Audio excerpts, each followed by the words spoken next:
Morning. Hare Krishna. It's hard to see you because the sun is so bright, but it's so wonderful. Especially after yesterday was such a rainy day. Today is Lord Nityananda's appearance day. Nityananda Mahajan ki jai. Lord Nityananda ki jai. And we're here reading from the Grantaraj Srimad Bhagavatam, which is what you do on auspicious days. And when you do it, it makes every day auspicious, right? Yeah. Okay. Canto 3, chapter 22, text 5. The marriage of Kardama Muni and Devahuti. Om Namo Bhagavate Vasudevaya. Om Namo Bhagavate Vasudevaya. Om Namo Bhagavate Vasudevaya. Text 5. Now I have resolved all my doubts simply by meeting you, for your lordship has very kindly and clearly explained the duty of a king who desires to protect his subjects. Purport. Manu described herewith the result of seeing a great saintly person. Lord Chaitanya says that one should always try to associate with saintly persons, because if one establishes a proper association with a saintly person, even for a moment, one attains all perfection. Very noisy seagull. It's like a seagull sangha. Yeah. Somehow or other, if one meets a saintly person and achieves his favour, then the entire mission of one's human life is fulfilled. In our personal experience, we have actual proof of this statement of Manu. Once we had the opportunity to meet Vishnupad Srimad Bhaktivedanta Swami Goswami Maharaj, and on first sight he requested this humble self to preach his message in the Western countries. There was no preparation for this, but somehow or other he desired it, and by his grace we are now engaged in executing his order, which has given us a transcendental occupation and has saved and liberated us from the occupation of material activities. Dasa is actually a fact that if one meets a saintly person completely engaged in transcendental duties and achieves his favour, then one's life mission becomes complete. What is not possible to achieve in thousands of lives can be achieved in one moment if there is an opportunity to meet a saintly person. It is therefore enjoined in Vedic literature that one should always try to associate with saintly persons and try to disassociate oneself from the common man, because by one word of a saintly person one can be liberated from material entanglement. A saintly person has the power, because of his spiritual advancement, to give immediate liberation to the conditioned soul. Here Manu admits that all his doubts are now over, because Kardama has very kindly described the different duties of individual souls. Very powerful statement about association of saintly persons. Yeah, I feel it perfectly summed up Prabhupada and how he's starting from right from the beginning of when he was in the Bowery, and he completely interjected in people's karmic paths, astrology, whatever. His pure devotee just smashed it all, and he's still doing it. Anyone that comes in touch with his books and takes up with this process. So for me, when I was reading it, I was just thinking, yeah, it's you, Prabhupada, one of those moments of association, physical or otherwise. People's lives are liberated and are continuing to be liberated. Their life is never the same, Even if you, whatever material desires and attachments are strong, it's not easy and we get pulled away or drift or whatever. But the spiritual credits, as we learn from the acharyas, they're permanent, so you have done more good, as Prabhupada says, in a moment than you would in 1,000 lives, just by coming in touch with him and hearing him, and whatever little service, whatever. Brought an apple to the temple and went away. So what? You brought an apple for their lordships, and you're just for your eternal benefit. Yeah, it says a saintly person has the power, because of his spiritual advancement, to give immediate liberation to the conditioned soul. So we should try to disassociate ourselves from common people and associate with saintly persons. Very powerful.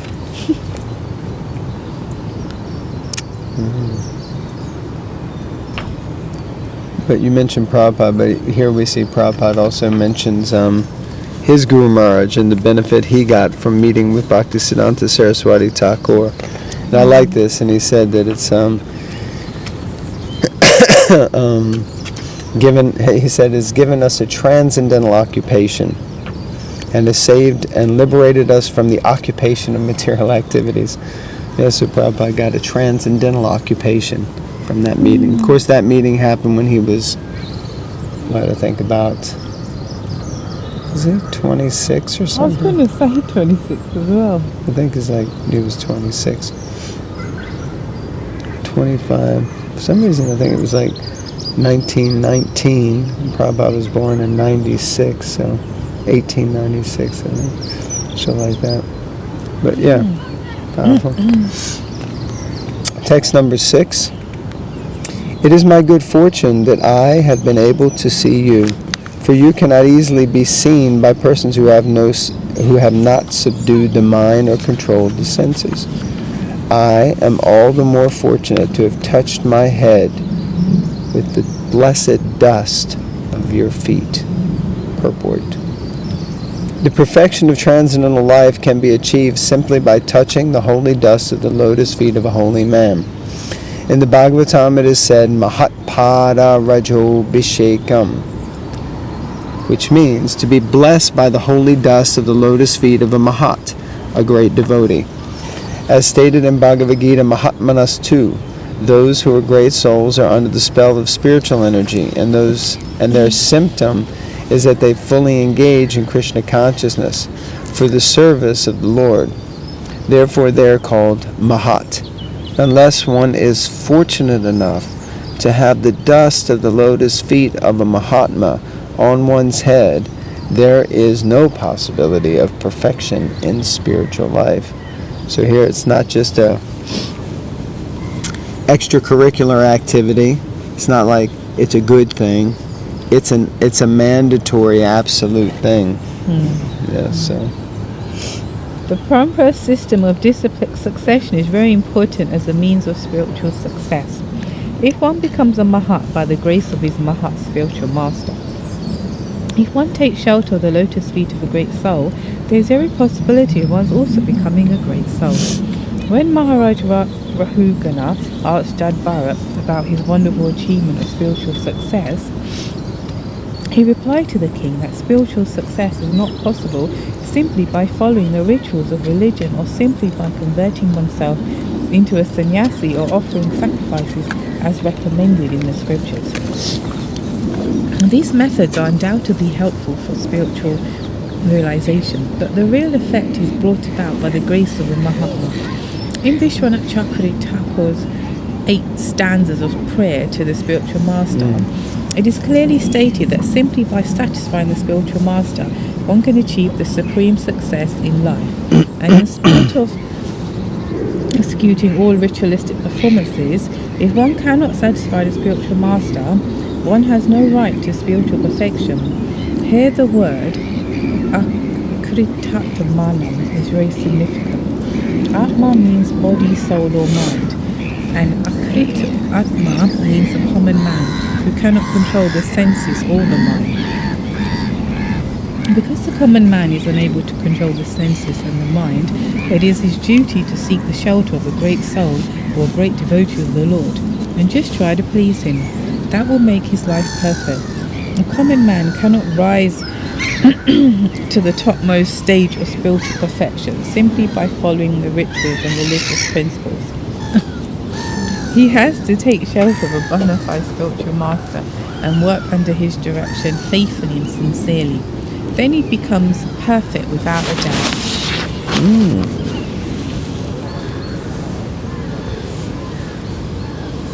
Been joined by a couple of pigeons. We've been joined by pigeons right at our feet because it's obviously suspicious. They've gone to her feet to get the lotus dust to bathe in it, the Abhishekam.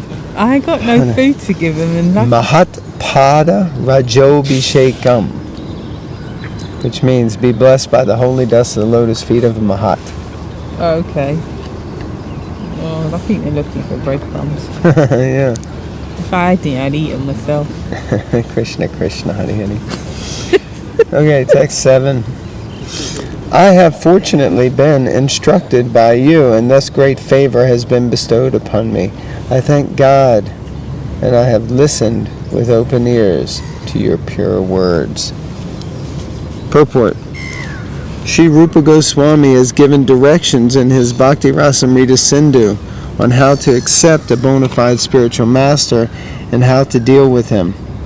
First, the desiring candidate must find a bona fide spiritual master, and then he must very eagerly receive instructions from him and execute them. This is reciprocal service. A bona fide spiritual master, a saintly person, always desires to elevate a common man who comes to him, because everyone is under the delusion of Maya and is forgetful of his prime duty, Krishna consciousness. A saintly person always desires that everyone become a saintly person. It is the function of a saintly person to invoke Krishna consciousness in every forgetful common man. Manu said that since he was advised and instructed by Sadhu Muni, he was very much favoured. He considered himself lucky to receive the message by oral reception. It is especially mentioned here that one should be very inquisitive to hear with open ears from the authorized source of the bona fide spiritual master. How is one to receive? One should receive the transcendental message by oral reception. The word kana randira means through the holes of the ears. The favour of the spiritual master is not received through any other part of the body but the ears. This does not mean, however, that the spiritual master gives a particular type of mantra through the ears in exchange for some dollars. And if the man meditates on that, he achieves perfection, becomes God within 6 months. Such reception through the ears is bogus. The real fact is that a bona fide spiritual master knows the nature of a particular man and what sort of duties he can perform in Krishna consciousness, and he instructs him in that way.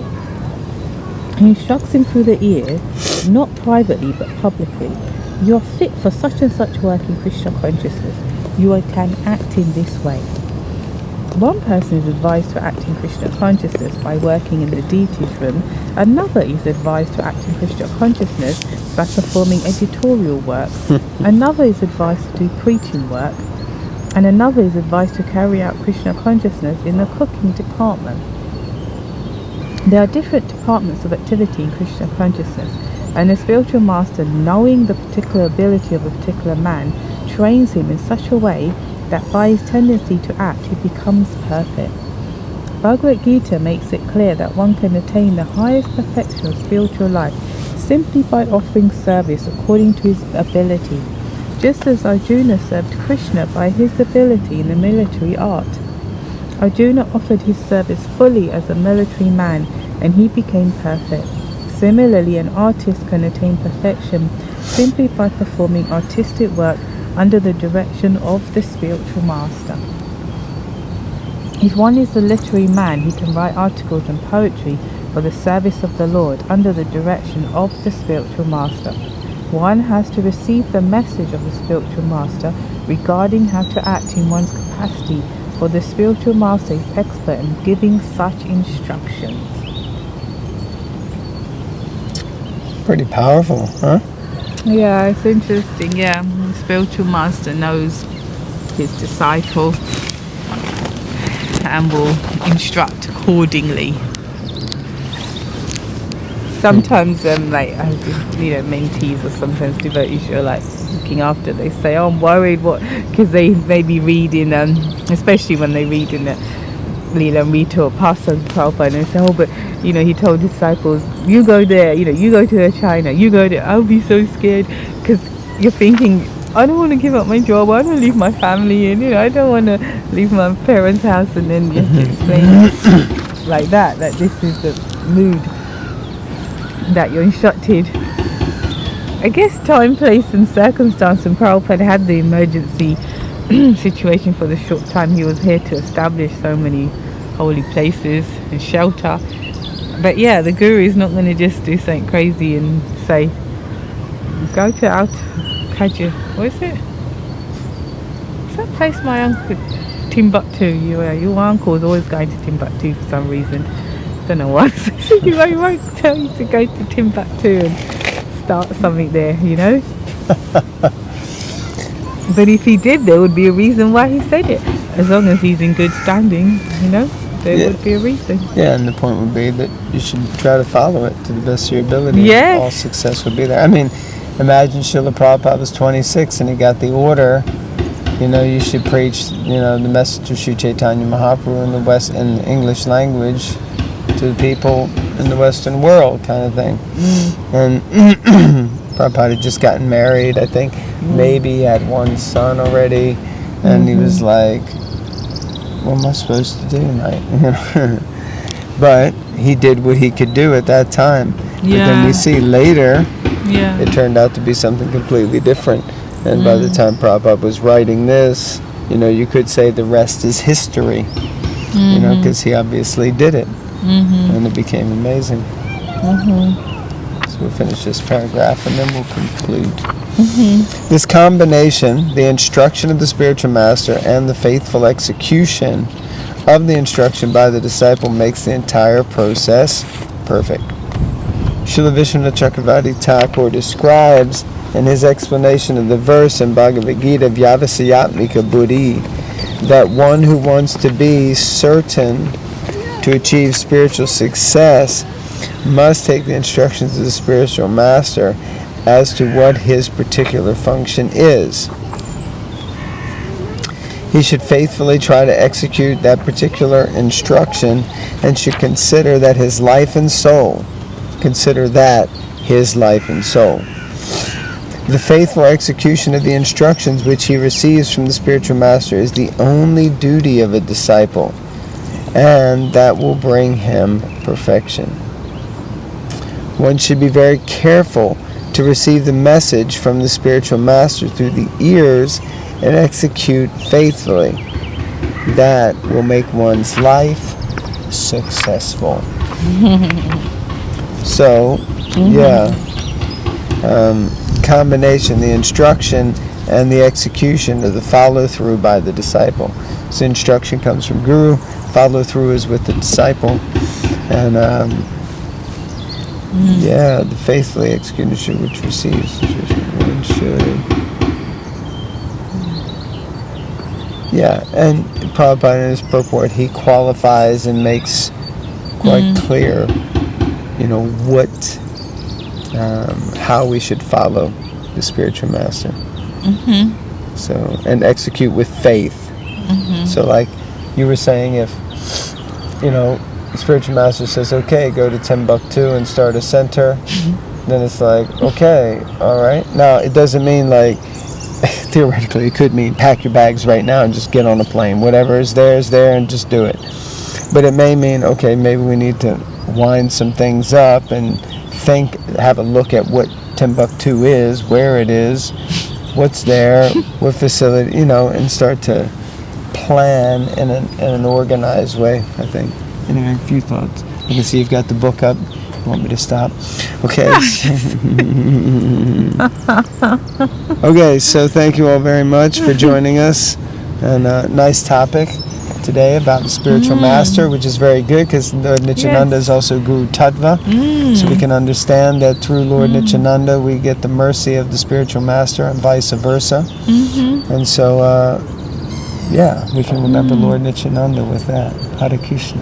Hare Krishna. Rantaraj Srimad Bhagavatam ki jai. Ananta Koti Vaishnava Vrinda ki jai. All glories to Srila Prabhupada Hare and Lord Nityananda. Hare Krishna. Jai.